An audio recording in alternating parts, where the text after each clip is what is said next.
是韩国人做的多，日餐也多。那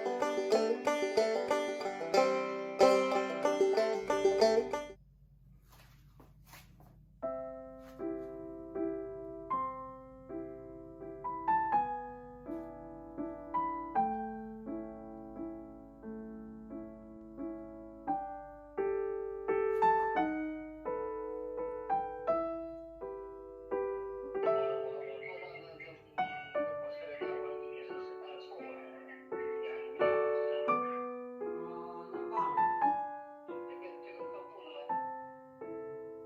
客户的。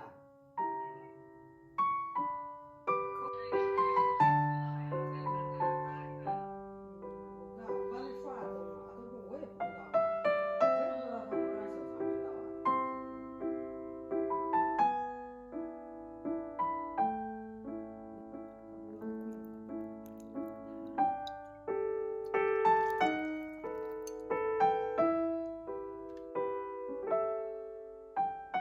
8点到10点呗，现在。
韩餐是韩国人做的多，对，但是我们日餐是中国人在那儿做的，我们在美国吃的中餐全部都是福建人做的，是吧？特别甜。后来去美国以后开始吃罗老可羡慕他了，罗老那天但是他知道他心上伤，我还以为是天台的，还高级摆拍的。